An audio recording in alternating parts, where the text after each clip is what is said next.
찬양 성부 성자 성녀 성삼위일체계 영원 무궁하게까지 영광을 돌리세 영광을 돌리세.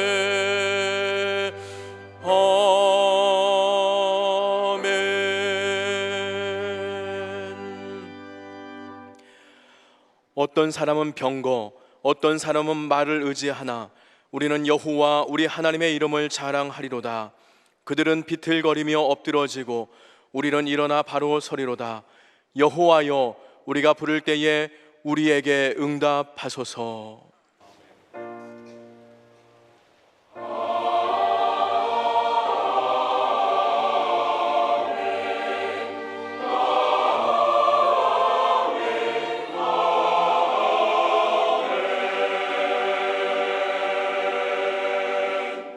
이 시간 하나님께서 우리에게 주시는 구약의 말씀은 사무엘하 8장 7절부터 12절까지입니다. 제가 가진 성경 475쪽입니다. 사무엘하 8장 7절부터 12절까지입니다. 다윗이 하닷에셀의 신복들이 가진 금 방패를 빼앗아 예루살렘으로 가져오고, 또 다윗 왕이 하닷에셀의 고을 베다와 베로데에서 매우 많은 놋을 빼앗으니라. 하맛 왕 도이가 다윗이 하닷에셀이 온 군대를 쳐서 무찔렀다 함을 듣고 도이가 그의 아들 요람을 보내 다윗 왕에게 문안하고 축복하게 하니, 이는 하닷에셀이 도이와 더불어 전쟁이 있던 터에 다윗이 하닷에셀을 쳐서 무찌름이라. 요람이 온 은그릇과 금그릇과 놋그릇을 가지고 온지라. 다윗 왕이 그것도 여호와께 드리되 그가 정복한 모든 나라에서 얻은 은금, 곧 아람과 모압과 암몬 자손과 블레셋 사람과 아말렉에게서 얻은 것들과 소바 왕 르홉의 아들 하닷에셀에게서 노략한 것과 같이 드리니라. 아멘.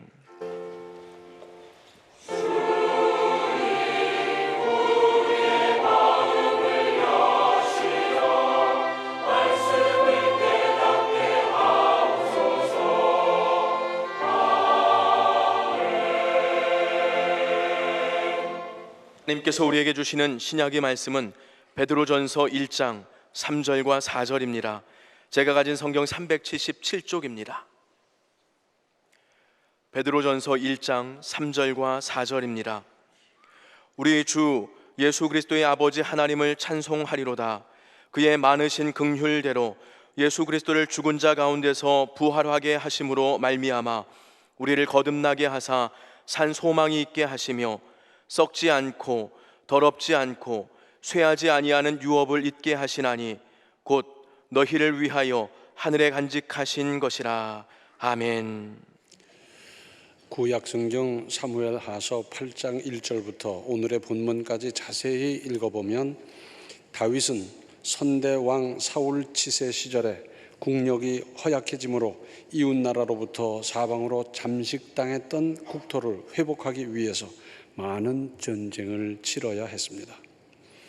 사무엘하서 8장 1절 이하로 본문까지만 보면 블레셋을 쳐서 빼앗겼던 땅을 도로 찾았고, 모압을 쳐서 조공을 들이도록 만들었으며, 소바왕 하닷에셀이 자기 권세를 회복하려고 위풍당당하게 유브라데를 향해 갈 때 그를 쳐서 마병 1700명과 보병 2만 명을 사로잡고 병거 100대의 말을 남겼습니다. 그랬더니 다메섹의 아람 사람들이 소바왕 하닷에셀을 도우러 왔지만 다윗 군대에게 완패하고 다메섹 아람의 다윗의 수비대를 두고 조공을 바치도록 했습니다. 다윗은 하닷에셀의 금방패를 비롯해 많은 놋을 거두어 왔습니다. 그러자 하맛 왕 도이가 소바왕 하닷에셀과 싸우는 중에 다윗이 하닷에셀을 쳐서 무찔렀다는 사실을 알고는 왕자를 보내어 다윗에게 고마움을 표시하고, 그 다음은 내 차례일 수 있다고 생각하면서 외교 관계를 돈독히 하려고 값진 선물을 푸짐하게 보내왔습니다. 여기서 우리는 중요한 사실을 읽을 수 있습니다. 다윗의 기기묘묘한 작전을 발견할 수 있습니다. 그 내용즉 소바왕 하닷 에셀을 쳐서 이김으로 하맛 왕 도인은 싸우지 않고 거뜬히 이긴 겁니다. 싸우지 않고 이기는 게 잘하는 거예요. 싸워서 이기면 이긴 쪽에도 피해가 따르게 되어 있습니다. 그런데 싸우지 않고 이긴다는 것은 정말 잘하는 일인데 다윗은 이렇게 했어요. 그래서 하나를 쳐서 둘을 손에 넣은 겁니다. 일석이조란 말이 있죠. 돌 하나를 던져서 새 두 마리 잡았다는 건데 한 가지 활동을 통해서 두 가지 역사를 이룬 것을 두고 하는 말인데 다윗은 이렇게 했어요. 다윗이 어떻게 연전연승할 수 있었습니까? 사무엘하서 8장 6절 하반절을 보면 다윗이 어디로 가든지 여호와께서 이기게 하시니라 했습니다. 하나님이 하셨습니다. 또 사무엘하서 8장 14절 하반절을 보면 다윗이 어디로 가든지 여호와께서 이기게 하셨더라 했습니다. 그렇습니다. 역시 하나님이십니다. 다윗은 어떻게 이런 보장을 받을 수 있었겠습니까?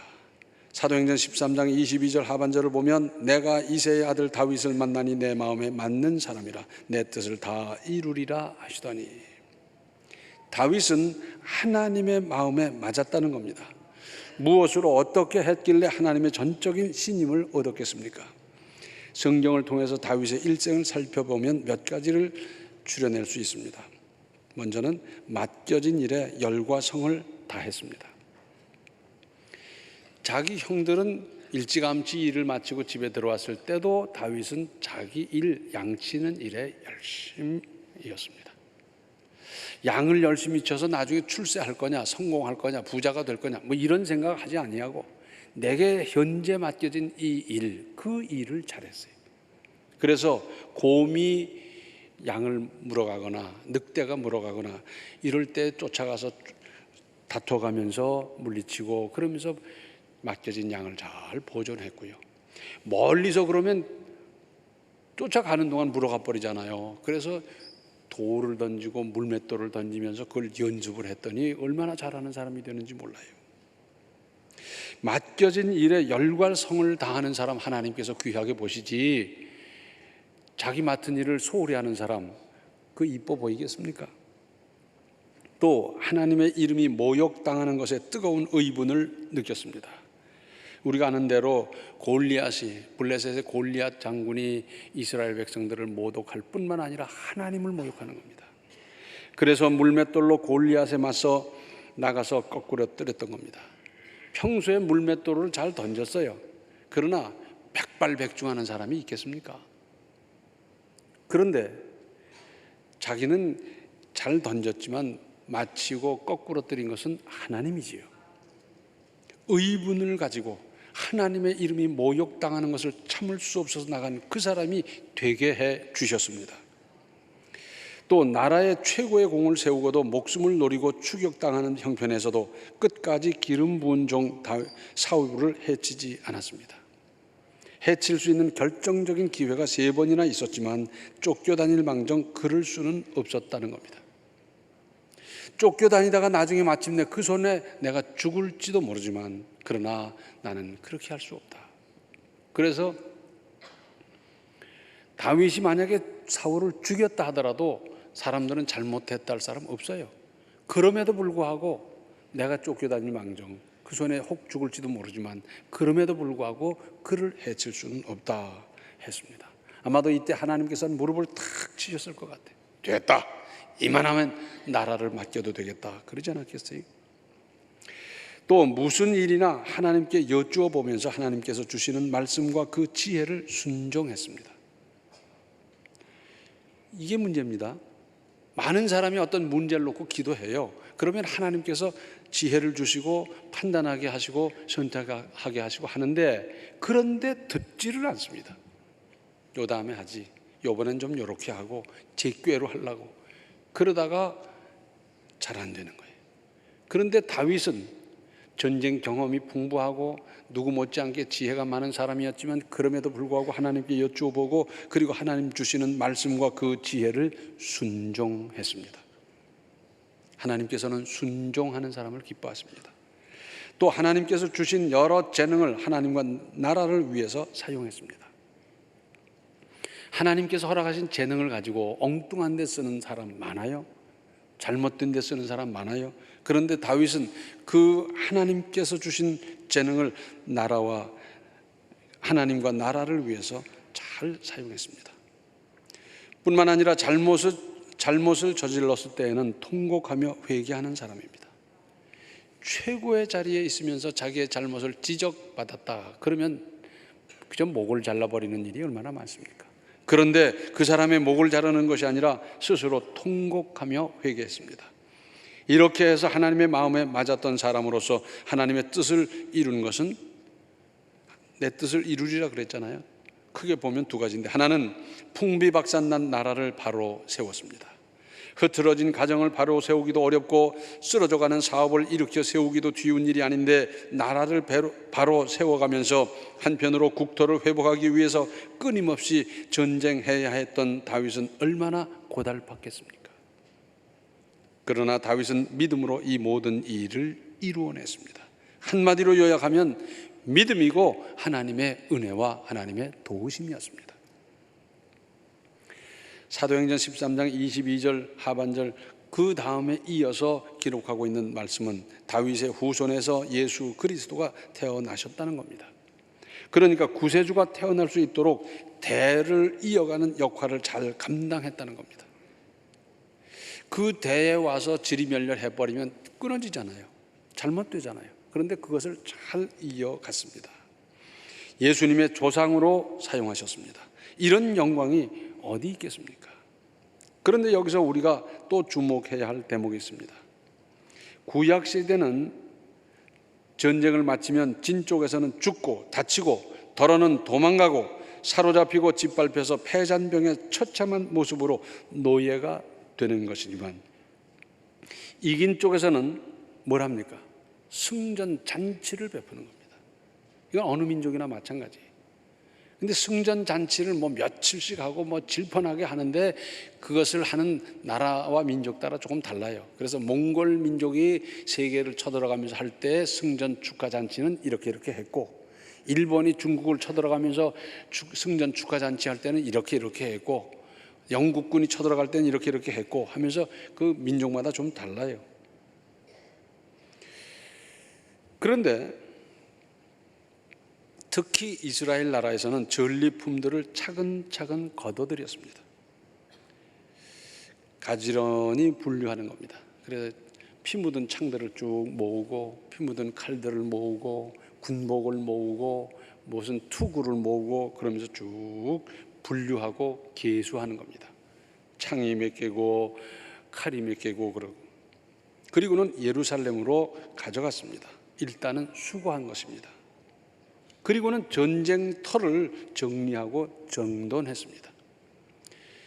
시체가 여기저기 뒹굴고 파리가 날고 그리고 구데기가 슬고 그러면서 피 묻은 칼과 창들이 여기저기 뒹굴고 그러면 그 다음에 거기서 뭘 할 수 있겠습니까?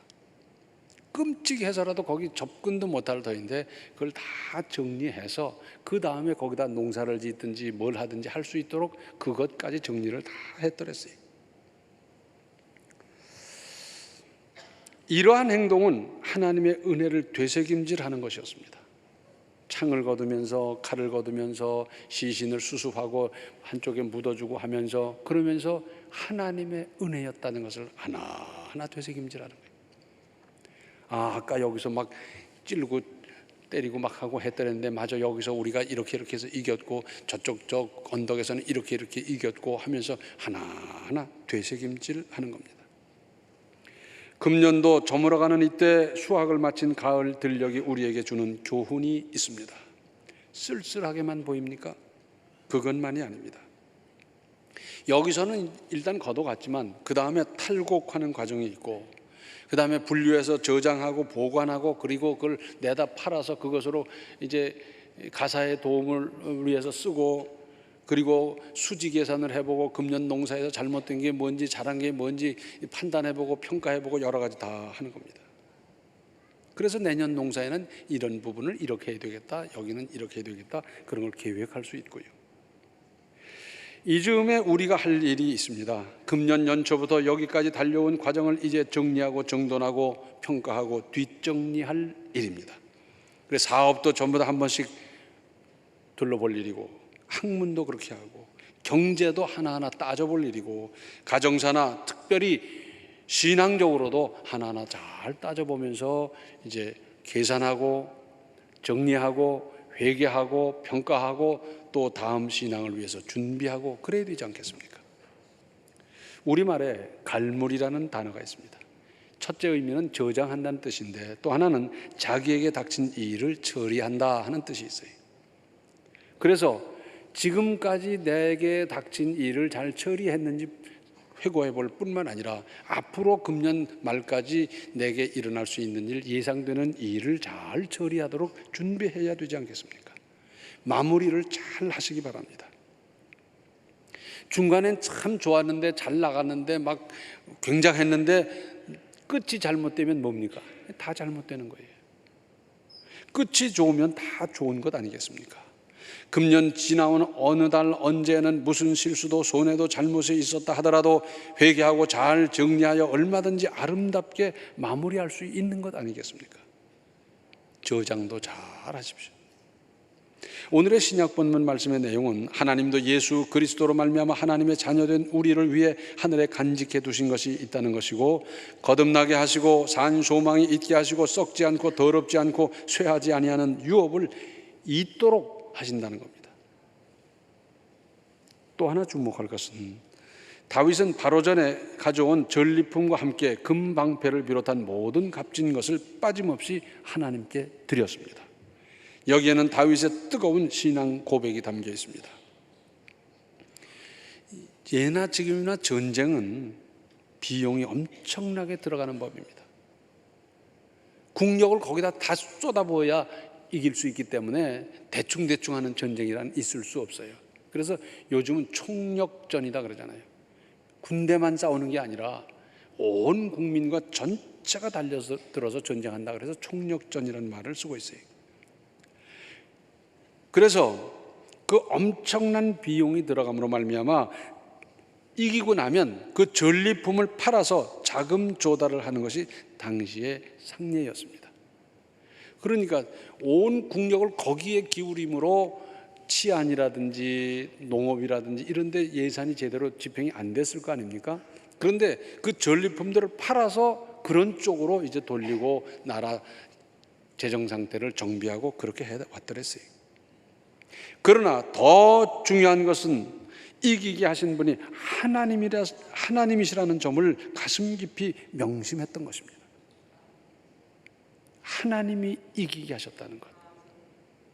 그뿐 아니라 다윗의 신하들이 여러 번 간청했을 겁니다. 임금님, 이제는 우리나라도 이만큼 됐는데 이제 임금님도 금방패를 가지셔야 됩니다. 그래서 나타날 때마다 금방패를 탁 가지고 나가면 그 임금님의 권위고 위신도 높아지고요. 아니, 하닷 에셀이 가졌던 금방패보다 더 크고 화려한 방패를 만들어 드리겠습니다. 그렇게 하시지요. 이런 진언을 얼마나 많이 받았겠습니까? 또 이제는 이만큼 됐으니까 왕관도 금으로 해서 멋진 장식을 하면서 왕관도 새로 만들고요. 그리고 이 왕복도 새로 만들고 또 궁궐은 이렇게 하고요. 그런 진언을 많이 들었을 겁니다. 그런데 다윗은 이런 데에 마음 쓰지 않았습니다. 하나님의 영광을 위해서. 라틴어에 그런 말이 있어요. Soli Gloria Deo. 그래서 오직 하나님께 영광, 그런 말이 있는데 하나님의 영광. 하나님의 영광을 먼저 생각하십시오. 그러면 나의 영광은 자동적으로 따르게 될 것입니다. 그래서 하나님을 높이면 나도 높아져요. 하나님의 영광을 드러내면 내 영광도 드러나게 돼 있어요. 그러나 반대로 하면 나의 영광도 하나님의 영광도 있을 수 없습니다. 자기 나타내고 자기 자랑하고 자기 뭐 하려고 한참 하다 보면 하나님은 어디 간지도 없고요. 그리고 마침내는 나의 영광도 안 드러나고 하나님의 영광도 없어지고 그냥 다 없어지는 거예요. 이런 걸 두고 우리 속담에 그럽니다. 개도 구럭도 다 놓친다 그래요. 이게 무슨 말인지 모르시죠? 우리 충청도 버전으로 하면 거의도 구럭도 다 놓친다. 구럭이 뭔지 아세요? 개를 잡아서 넣는 망태 같은 게 있어요. 개 잡으면 넣고 주둥이 조이고, 널고 또 하나 잡아놓고 또 주둥이 조이고 이러는 거거든요. 그게 구럭이에요. 근데 개도 구럭도 다 놓치는, 양쪽 다 놓치는 어리석은 결과가 온다는 거지요. 하나님을 높이십시오. 하나님이 나를 높여 주실 겁니다. 하나님의 영광을 드러내십시오. 내 영광도 드러내 주실 겁니다. 이스라엘 백성들이 광야 40년 생활을 하다가 이제 드디어 가나안 땅에 들어가는데 첫 관문이 뭐냐면 여리고성이었어요. 딱 바라보니까 이야, 초롱성이었습니다. 초롱성. 지금으로 말하자면 대포 갖다 쏴버리면 되겠지만 그때 당시 대포도 없고요. 그 초롱성을 무슨 수로 무너뜨리겠습니까? 이스라엘 백성들은 광야에서 단조롭기 짝이 없는 삶을 살았더랬어요. 이 사람들은 초롱성을 무너뜨릴 만큼 준비 아무것도 없었습니다.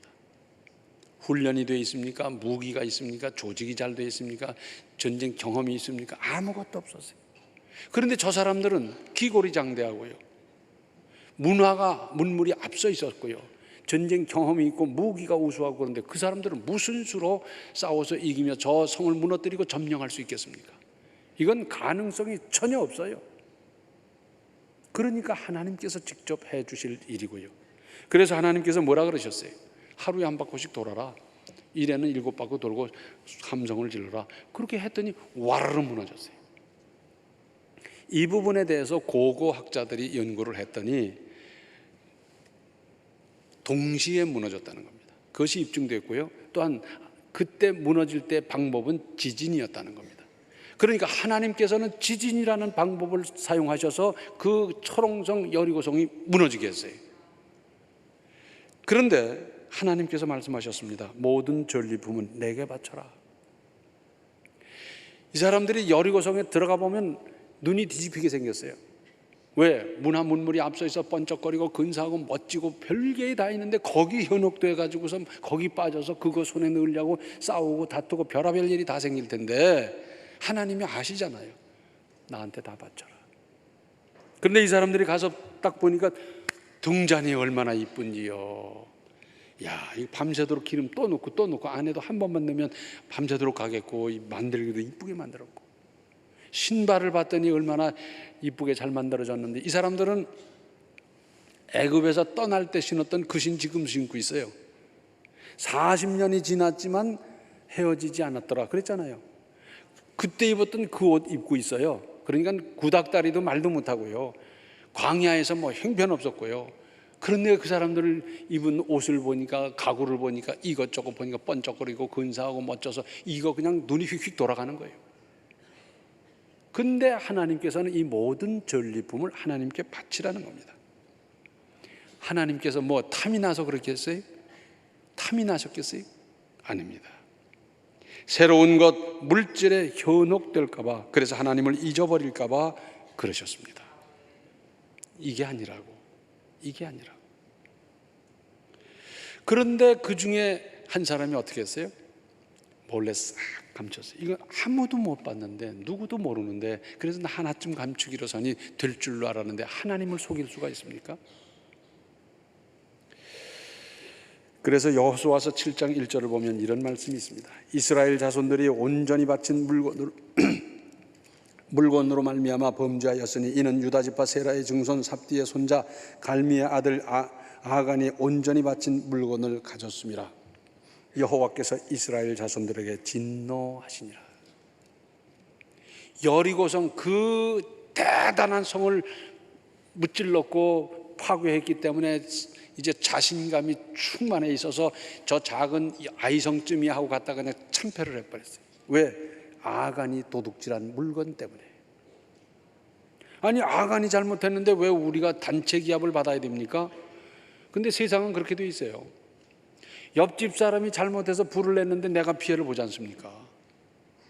나하고 아무 상관도 없는 사람이 잘못해서 뚝이 무너졌는데 논이고 밭이고 그 밑에 그냥 와장창 손해보잖아요. 그렇지 않습니까? 나는 제대로 운전해 가는데 중앙선을 넘어와서 들이받아가지고 사고가 나고 이러는 거 아니에요? 하나님께서는 하나님을 향한 믿음, 여기까지 인도하신 하나님의 능력과 은혜에 집중하기를 바라셨다는 것입니다. 이것이 정상적입니다. 이스라엘 백성들이 광야 40년을 살은 그 하루하루가 기적이요 은혜였던 것 사실이고, 또한 오늘날 우리가 돌아봐도 우리가 세상에 태어나서 오늘날 여기까지 오도록 하루하루가 은혜고 기적이고 아닙니까? 꼭 같습니다. 그런데도 새로운 것이 눈에 띄면, 좀 유익한 것, 좀 돈 될 만한 게 보면 거기에 그냥 현혹되는 것을 하나님은 원치 않으시는 겁니다. 이기게 하신 하나님, 여리고성에 들어가서 그냥 번쩍거리는데 눈이 팔리는 게 아니라 그 여리고성 누구도 무너뜨릴 수 없었던 철옹성을 무너뜨리고 이기게 하신 그 하나님을 기억해야지, 그 등잔에 신발에 옷까지에 현혹된다고 하면 이 바뀌는 거 아니에요. 그래서 하나님께서 모든 전리품을 바치라 그랬어요. 탐이 나서 바치라는 게 아니에요. 하나님이 뭐가 없어서 말씀으로 천지를 창조하시는 그분이 뭐가 부족해서 그 전리품을 바치라고 하셨겠습니까? 우리의 인생도 이스라엘 백성들의 40년 광야 생활과 다를 게 없어요. 다 은혜고 기적이고 하나님의 도우심이었고 은혜였습니다. 그렇게 생각하고 그렇게 판단하고 그렇게 선택하는 것이 정상적입니다. 그리고 은혜 생활이 되고 드디어 다윗과 같은 하나님의 인정으로 다윗이 어디로 가든지 이기게 하셨던 역사, 우리도 이룰 수 있습니다. 이 말씀은 이겁니다. 다윗이 소대 전투를 하든지 대대 전투를 하든지 육박전을 하든지 포병 전투를 하든지 다 이기게 하셨어요. 오늘날로 풀어서 더 쉽게 말씀드린다고 하면 다윗이 농사를 짓든지 학문을 하든지 사업을 하든지 뭘 하든지 다 잘 되게 하나님께서 해 주셨어요. 왜? 하나님 마음에 들었으니까. 다윗이 어디로 가든지 이기게 하셨던 그 역사는 나에게도 얼마든지 일어날 수 있습니다. 이런 인생을 건설해 가시기 바랍니다. 기도하시겠습니다. 은혜로우신 아버지 하나님, 하나님을 믿고 하나님을 최고로 여긴다고 하면서도 저희들은 땅만 바라보고 살아오지 않았습니까? 다윗이 하나님의 영광을 위해서 삶으로 말미암아 다윗을 높이고 다윗을 이기게 하셨고, 마침내 다윗으로 말미암아 다윗 왕국을 아름답게 건설하셨던 그 역사, 우리에게도 있을 수 있는 것을 확실히 믿습니다. 이새의 아들 다윗을 만나니 내 마음에 맞는 사람이라 하셨던 주님, 우리 한 사람 한 사람의 이름을 부르시면서 아무개를 만나니 내 마음에 합한 사람이라고 하나님의 뜻을 글을 들어 쓰심으로 이루겠다고 하시는 그 약속을 들을 수 있는 우리의 믿음이 다 되게 하여 주셔서 세상을 이기고 나를 이기고 모든 것을 승리하며 사랑하며 이루어갈 수 있도록 주여 도와 주시옵소서. 예수님의 이름 받들어 간절히 기도하옵나이다. 아멘. 지금까지의 신앙과 인생을 차분히 정리하여 다음을 준비하시기 바랍니다. 지금은 생명의 주 예수 그리스도의 은혜와 하나님 우리 아버지의 극진하신 사랑과 성령의 감화, 감동, 충만, 교통하심이 하나님을 높이며 잘 정리정돈해서 더 큰 역사를 이루기로 결단하는 모든 성도들 머리 위에 이제로부터 영원토록 함께 계시기를 간절히 축원하옵나이다. 아멘.